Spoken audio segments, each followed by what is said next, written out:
Today on the YWAM News Show, we'll be talking about continued ministry of YWAM in Ukraine. We'll hear from one of our locations in Barundi, Africa. YWAM Ireland's annual border walk will be discussed. We'll talk about a boys' shelter in Recife, Brazil, talk about prayer stations that are being run all over the world, and more. So thank you very much for downloading this, the 130th episode of the Youth of the Mission News Show. I'm your host, Bill Hutchison. You can contact us, subscribe to future episodes, leave comments, and find links to all the stories that we'll talk about in the show notes for this at ywampodcast.com/130. Now, the conflict in Ukraine is continuing. Now, a year after Russia escalated it with their special military operation, YWAM is continuing their ministry in Ukraine and continues to need our help. Ukraine right now is facing a very dark reality. It's the reality of true evil, reality of suffering, of loss, of pain, of fear, of worry and anxiety. And we as Christians, we know the reality of true, kind, loving, caring, powerful and mighty God. So we want to invite you to join us. Let's show together the reality of God that saves, that heals, that provides, that does not leave, that does not forsake. Come and join us for Waves of Hope.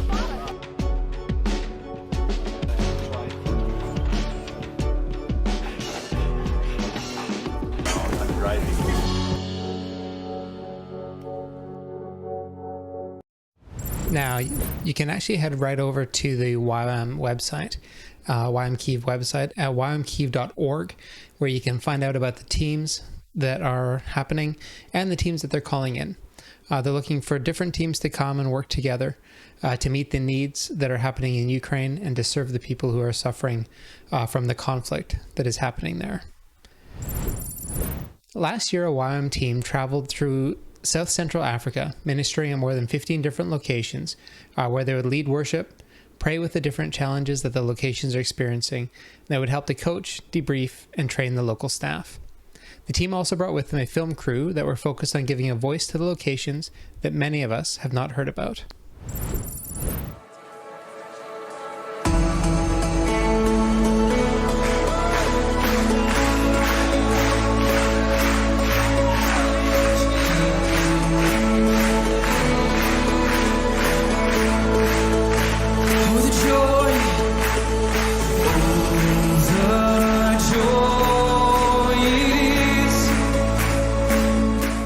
The reason why we're doing this trip is to partner with what we believe God is doing in sub-Saharan Africa.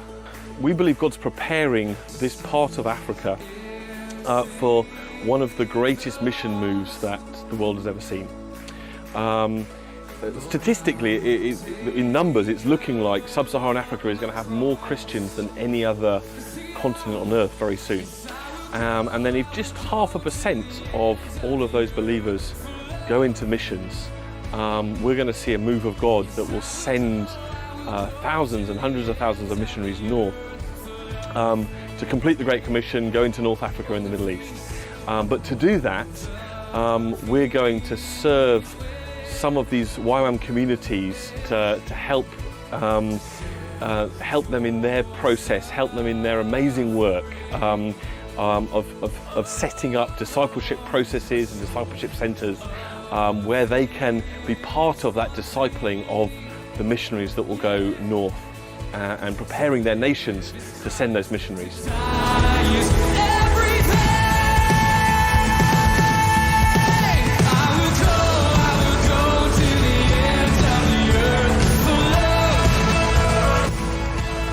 So we've been going to different YWAM communities, and lots of these communities, they're fantastic communities. They've got great hearts, great vision, a really good focus, but some of the skills aren't available for them as a YWAM community. So we were building a group of people with some diverse skills like media, like stuff to do with inner healing and debriefing and leadership training and encouragement and standing with them, bringing Bible studies and just lifting up their arms and hopefully getting them in the Word, in the Spirit, so that they can, in that encouragement, they can keep on doing the great work that they're doing.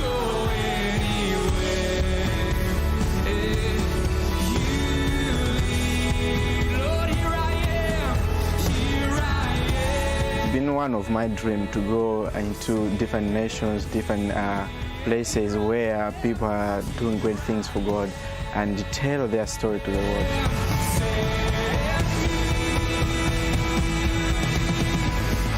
My highlight of this trip, I would think it would definitely be the people that we met. Like, we met some really legit, incredible people along this journey, and I love getting to fellowship with them, reading the Word together, encourage one another, and truly just see the body of Christ coming together. That was definitely one of my highlights. My favourite thing about the journey was going with a group of really fun people and doing the Bible studies together and just staying in the Spirit and enjoying God as we went. That was really special. I feel like God's really been teaching me how to trust Him more. I enjoy being in the truck.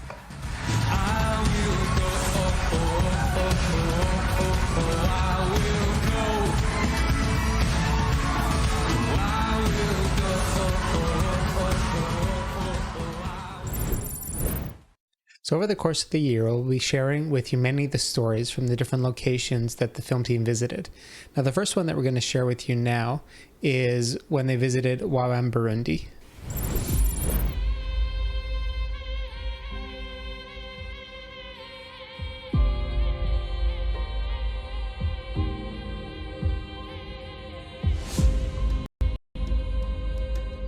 Currently located in Bujumbura province at Kabezi, YWAM Burundi's campus was registered and legally recognized in 2012.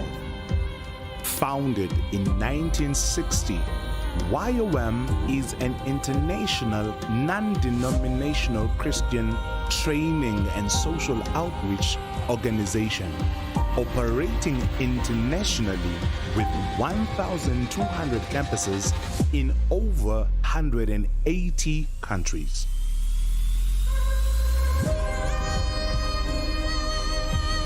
In 2005, Jagan Nzuguri completed further training at a YWAM discipleship training school in Rwanda. And it was a life-changing experience. After the discipleship training school, he returned to Barundi, married his wife, Ruth, and together they served in several YWAM bases, activities around East Africa, and attended other YWAM schools. In 2011, Jagan and Ruth were commissioned to pioneer YWAM Burundi, which meant starting from nothing. Jagan and Ruth suffered for the cause and overcame many obstacles in building and consolidating this beautiful work where many lives are being impacted daily by their hard work.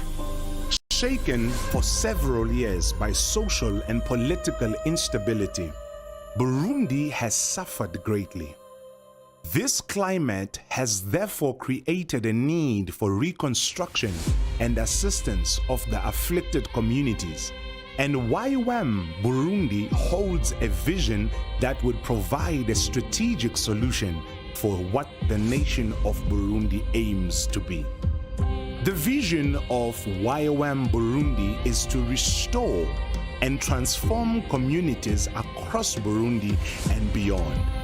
YWAM has been involved in a range of activities, from staff and youth trainings to community empowerment and restoration, children's programs, healthcare support, and social justice programs. YWAM's humble beginnings was a journey of faith, and God made a way when it first began in the cheapest area called Kajaga, west of the province of Bujumbura. It was Jagan and Ruth and one staff member. Sacrifices were made to have the first 2 months' rent for that venue. The first 4 years were a struggle for the upkeep of the organization, but the team persisted in faith. In the current location of YWAM, Burundi, a preschool was begun with 20 children enrolled. Today, we have a sprawling primary school with 400 children enrolled. And this very place obtained by faith in 2013 has become the base where the YWAM Barundi campus is built. The challenge of having no donors, sponsors, nor partners was very heavy in the beginning. The discipleship training school struggled due to lack of funds with programs underway. Yet they were done at a no cost or very low cost. Yet the dream and the vision to do it with excellence persisted. In 2016, we saw a breakthrough where sponsorships started coming in and we began forming partnerships that have been sustaining the work of YWAM. And we have been steadily growing and realizing the dream that we have been carrying all along in Burundi. YWAM Burundi is a product of faith, dreaming God's dreams. And as such, we will not stop envisioning a bright and glorious future, where we are able to reach more and have a greater impact in the needy communities of our nation. With more donors and partners, much more will be realized and achieved. We plan on expanding our educational influence by building a secondary school with boarding and eventually a university of the nations. We desire to establish health centers like clinics and hospitals. We plan to enlarge our facility by building a conference center, and guest and retreat houses are already underway. We will fortify our empowerment programs like children, youth, and families. We envision to pioneer 3 more satellite campuses in other locations of Burundi.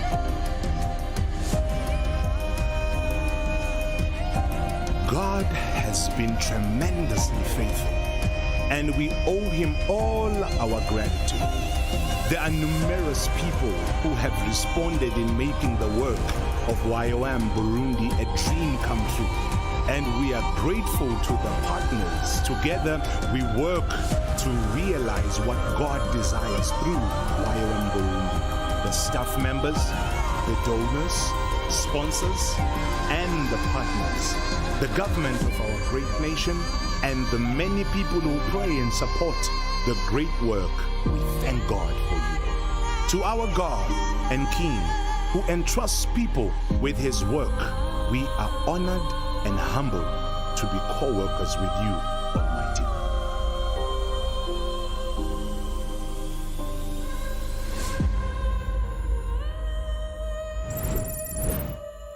So to kind of see where YWAM Burundi started and where they've come from is really quite inspirational and phenomenal. Now, if you do want to head over to the website, ywamburundi.org, you can find out more about what they're doing, and you can even find out how you might be able to get involved. They do take teams from all over the world to come, and also they're continuing to grow their ministry, like you saw in that video, so be well worth checking that out. So YWAM Ireland runs their border walk every year, and this year it's coming up soon in June. So Border Walk is an annual pilgrimage of reflection and prayer for Ireland and the borderlands. They seek God's healing, peace, and purpose throughout the walk. The walk goes for 200 miles and goes through 14 different locations in 18 days, from June the 9th to June the 26th. Now, YWAM Ireland is already currently accepting applications for this year's border walk. Now, you can get in touch via their email address, or you can also get in touch via their Facebook page, which is the place where I usually get my information for the border walk and how it's going. It is quite a long walk, like I said, 200 miles. So if it's something you want to do, you might want to start training. But if you head over to their Facebook page, you can find out more, and you can have you can contact them and see how you can get involved. YWAM Lynchburg in Virginia has been blessed with a new location with some exciting plans for it that we'll share with you now. Well, this is Dustin. I just want to welcome you to our new YWAM location in Lynchburg, Virginia. God has provided an awesome place for us. In this location, it's just amazing. It's a 3,500 square foot. We also have access to the roof, so basically this is like a 5 bedrooms, 3.5 bath, and this is really what God has been speaking to us. This is really going to help us come forward. What God's been speaking is that He's called us to start a student community center, like a student dorm, but it'll be to host the nations and people from the nations going to the nations.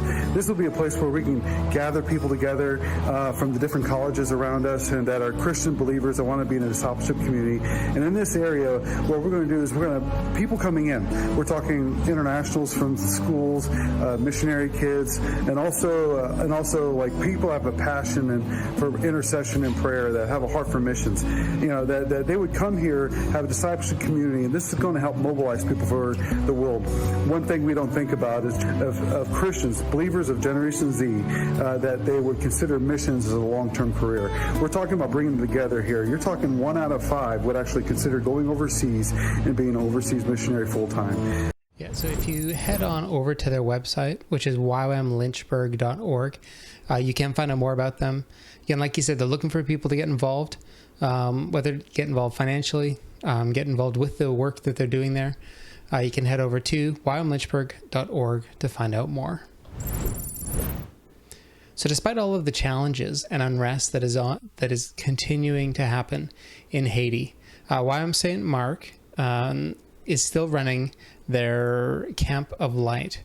They actually just ran it last weekend, and before the camp, they met with about 100 different people, leaders who are going to be there, and they had about 400 youth actually coming. So they have 4 nights. The latest update was that they had an amazing 4 nights on their camp. There are games, a movie, small groups, worship, prayer, and a message of hope each night.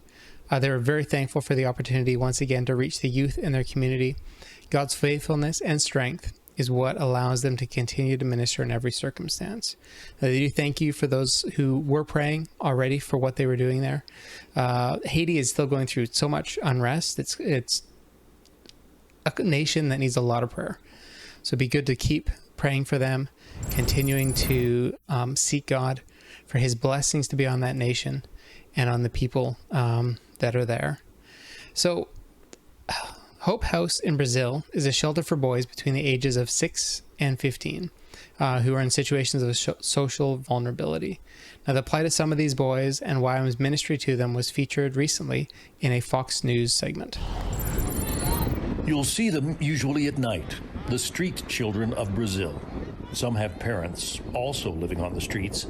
Most are alone, fending for themselves, usually driven from home by living situations that make life on the streets look good. Julie, you're from Canada. Mati, you're from Samoa. There are poor children in those places. Why are you in Brazil? I think we both heard of the plight of street children, 30 plus years ago, and our hearts were stirred. Mati says he felt commanded by God. Not even anyone live on the street in Samoa. So it's really broke my heart knowing children actually living on the street, and that's make myself come to Brazil. In some ways, they say, the situation has gotten worse. I think there's probably now more actual whole families on the street. It's just not the children. Mati and Julie run the YWAM base here, a 35-acre walled oasis surrounded by the teeming favelas, or slums, of Recife. As if things weren't bad enough here, spring tore apart Recife, with torrential rains flooding much of the city, destroying the already meager possessions of hundreds of thousands of residents. The man in the kayak is Cicero. You met him in our earlier report. He was once a street kid himself. When his father couldn't pay his gambling debts, thugs caught him and cut off his head in front of little Cicero. The boy ended up living on the streets until he came to Hope House, the home YWAM built to house and help boys like him. Eventually, he wound up living with Mati and Julie. And today, this former street kid runs the hugely popular soccer ministry on the base. Even children who do have homes are desperately poor. YWAM built a school on base to give kids from the favelas a chance at an education, but tuition is about $35 a month. Many of the parents simply can't afford it. We charge a very low fee because our community is low income and really doesn't cover the cost. This year, if nothing coming to change, we don't know how we're going to continue the school in the future. So really needs people to sponsor the school so we continue. So yes, this base is hurting for donations to keep the school open, to care for the former street children now living in Hope House. And perhaps most of all, we need an industrial kitchen. Right now, we've got a little tiny kitchen that feeds, about 150 people a day. So you can contact them and find out more about the ministry, including their desperate need for a new industrial kitchen. Because like they said, if the industrial kitchen doesn't happen, it's possible that the local officials will shut them down. And that will mean the school and everything else that they're doing, including the soccer outreach. So you can see opportunities for how you can volunteer and how you can get involved by visiting their website, which is joachimrecife.org.br/en/project/Hope House. Or again, head over to YWAMpodcast.com/130 to connect directly to it. So YWAM Switzerland purchased an ex-Navy supply ship in December of 2021 and had been working on converting the ship to a medical vessel to serve eventually Madagascar, where they want to serve the medical needs of that nation. The plans for the conversion already exist, as 3 similar type of vessels have been converted by Vine Trust in Scotland, and they're currently deployed in the Amazon and in Africa. The converted holds will house a dental, ophthalmologic suite, plus a GP and pharmacy facilities. Okay, it's good morning from Conway. Conway here by the castle. I just thought that I would send you directors and friends and supporters a little update from what we're doing here today. So I'll take you for a tour around the boat so you can see rather than have me write all the different details down. But it's very noisy, so from here onwards I might just patch it over with music. But we are getting on with things. Just to let you know, the plan is to move from here on Tuesday round to Dickie's Yard in Bangor. It's about 2 hours sail from here, where we will sandblast and paint all the new metalwork that is on the foredeck of the boat. Just before I go for the tour, I am arranging the last week in January, the first week in February, for a big work team to come. So if any of my old friends who helped with the Helen, help with the next wave, if you would like to come and spend 2 weeks in my cottage or living on the boat, whichever you like. Last week in January, first week in February, there'll be lots of fitting out to do of the cabins, bunks, cupboards, all sorts of things like that. A lot of painting, some metalwork, plumbing, electrics, all that kind of stuff. So if you're free those weeks, please do come down. Okay, I'll switch over to the tour now to show you what we've been doing. So if you actually head on over to YWAMpodcast.com/130, you can see that full video and see sort of how the conversion is progressing and what they're doing. So there are continued plans. So he talked about a work duty that's already passed, but they are having those work groups come through quite regularly. So if that's something you want to get involved with, you can actually head over to YWAMships.ch, where you can check out what the ship looks like, how they're going, and how you could possibly get involved. Now, the idea of YWAM running prayer stations started in 1992 as a New Year's Eve outreach in New York, and since then it's continued to be a global phenomenon with many thousands of churches, teams, and individuals using them. The YWAM teams felt that God gave them the strategy for creating and setting up a prayer station to invite people to stop and receive prayer for their felt needs. The prayer stations prove to be one of the most effective, powerful, and disarming street evangelistic methods that they've ever tried. YWAM Philadelphia is continuing to use the prayer station every week. So many have already prayed to receive Christ today here at the prayer station, right across the street from Philadelphia City Hall. My name is Doug Tunney, and you're free to come by anytime, 11 a.m. to 2 p.m. On Thursdays, we set up our station. We got free hot chocolate, free Christian books, and free prayer. We also preach the gospel to people to receive the Lord. We just had, I just prayed with a man who just got out of jail. He needed to forgave his ex-wife, and God set him free. Many received Christ for the first time. God bless you. Come on by.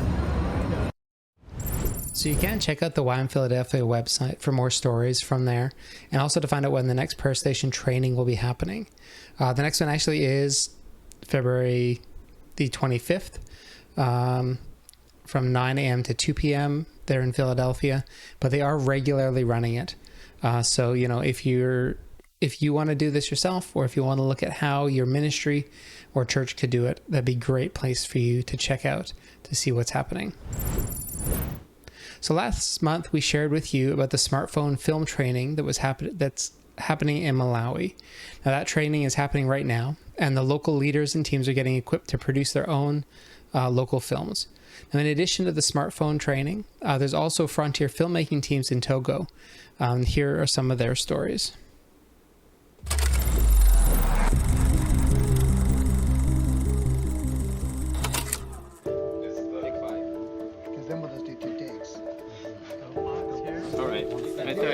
I thought it was the truck. For me, I was a film student. I was already trained on all the technical side of filmmaking and the storytelling side, but that was very much in an American Hollywood context. And I've already learned so much more by learning that alongside brothers and sisters from Africa. And I think there's so much to be gained just from hearing their questions, seeing how they think, talking with them, and making projects with them. It's been very exciting. My name is Morgan Anita Akpeje. I wanted to create visual content for children and to evangelize them. And when my friend Charles told me about the seminar, I was glad to be part of something like that. In my student project, I was the boob operator of the crew. It was hard as work, but all the members of the team keep encouraging all of us. And I found that if I have that kind of spirit, I can overcome everything I want to do. My name is Ulrich Eiram Amaglo. Before FFS, I didn't touch camera. And now I know how to take pictures, I know how to film. I can learn theory in the morning, and in the afternoon, I can practice what I learned. My name is Ebenezer Yao Segla. I like the way they were working. Steve didn't like something, you ask Karim, are you okay with that? Well, Karim will tell him, no, just let's do one more. Let's do one more. They were like friendship. They know each other for so long time. It's only when we are together that you know the behavior of someone and you really know your real character. That's what I learned the most with you guys. My name is Jabangwaya Delia Carmen, and contextualization was a big discovery for me. So when doing a movie, we should more appreciate this culture and take the best part of this culture and show it to the world. My name is Christian Komla Jogeno. I am Togolese, and I love camera. So in a class, I really appreciate camera course and then directing, producing, all those things, because my dream is to become also a producer one day, and then I really appreciate those teaching, and I learn them. It's like I carry them in my heart. I think the term of classroom was so deep. The part that was interesting for me was about the budgeting. Looking at how the entire cost will go and how long, even in the time duration, considering other factors. Because mostly we think about filmmaking and forgetting about the budgeting aspect of it. My name is Ezekiel Wankuni Udrago. I'll be 14 tomorrow, and I've always loved writing stories, making movies. So when I heard that there's gonna be this school, Frontier Filmmaking Seminar, my parents really encouraged me to do it. And I've always wanted to know how the steps behind the movie, like the directing, photography, all those stuff. So now it showed me that it's very, very tiring and time-consuming to shoot a movie. And there's a lot of things that can go wrong easily, but you just have to figure out what you can do and how to make it work with what you have. Because it's my first time to follow this dynamic group, I see that this group is hard workers, you see. And the first time also when we went to Sokode, I'm the one who invites the actors, okay? But when the actors came, I don't know who will play which part, but you know directly because you know your job, and I learn more things about you. I have many things that I love, like on beach we take beautiful pictures, and also our assignment with the script writing. That was amazing because I didn't know I was capable or able to write a script before. That's one of my goals when I came to FFS. I reached it and I'm glad for that.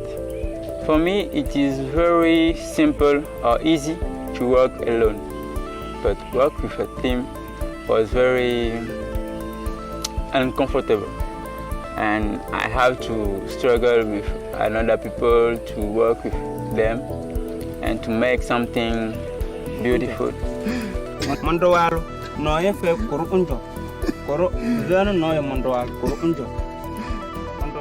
And then the way I approach my teachers and ask them a question, they love us, and then they are not hiding anything that we want.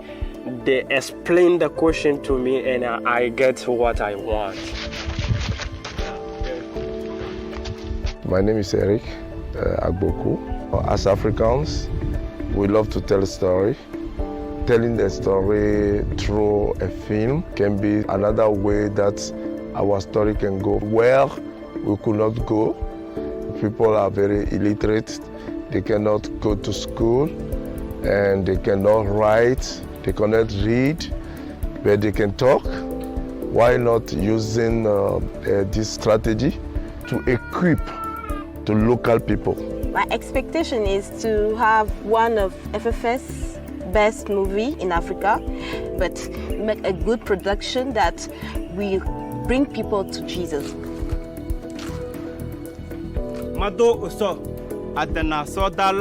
Telling stories to movie making is a great opportunity for the advancement of the kingdom in Africa, because we also had some issues with how we represent ourselves that doesn't reflect our personality or how we see ourselves. So if today we do movies that reflect our culture, that reflect our stories, I think people will be more involved as Africans and the kingdom of God.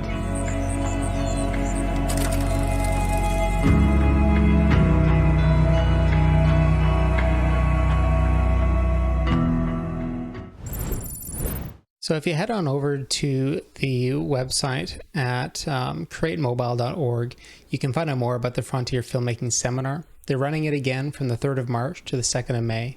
You can find out more there. Create Mobile, Create International has been making videos in many languages all over the world You can see some of their projects on their website, some of the videos that they've done. You can actually check out the map to see some of the nations that they've been able to work in, as well as some of the languages that they've been able to cover. Some of these languages do not have many videos published and produced in their own language, but to see the work that Create International is doing there and the accessibility that they're giving to people to hear the gospel message is pretty amazing. So again, that's createmobile.org, where you can find out all of that sort of stuff. Now this month for the invitation, which is one of YWAM's global prayer initiatives, we prayed against teen suicide. So from 2020 to 2021, suicide rates among young people in England rose by 35%. There are similar increases that have been seen among many nations around the world, developed as well as developing nations. This month's prayer initiative, we focused on praying against teen suicide. And the three main focuses of prayer were to pray against the rise of bullying, both in person and online. We also prayed for discernment for parents, teachers, school counselors, and youth group leaders. We also prayed for resources and programs to be created that will assist families in addressing the issues of identity and self-worth for vulnerable teens. Now, every month we join together in prayer, and we're always wanting to hear feedback about how God led you during your prayer. And you can send your feedback by heading over to the website, which is ywam.org/theinvitation, where you can send us how God was leading you during that prayer time, and where you can also join us for future times of prayer that we're joining together as a organization. Now, on a lighter note, YWAM Sunshine Coast this month actually had a competition against the Christian surfers. First ever YWAM versus Christian Surf Pump Joy. Boys are out there now, and the girls shredding it for YWAM. Yes, let's go YWAM, we've got this.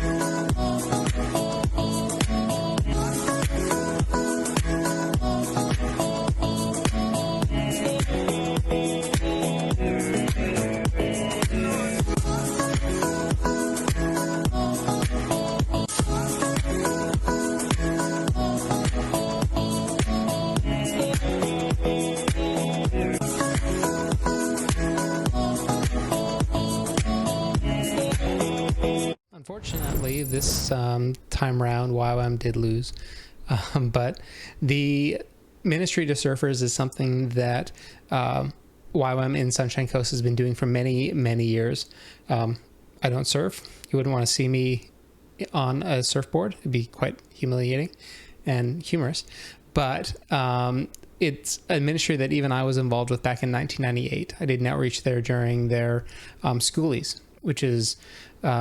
and it was just an opportunity to sort of share the gospel with people who were down there partying, hanging out. But it was a good chance to have a chat and to share with them and to help serve the community that was there during that time. So, thank you so much for checking out the YWAM News Show. We will be linking to all these stories over at ywampodcast.com/130, where you can watch all the videos. Some of those videos we did cut short just for this broadcast. However, if you head over to ywampodcast.com/130, you can watch the full video and see, and also find links to all the locations that we talked about and all the different ministries that are happening around the world.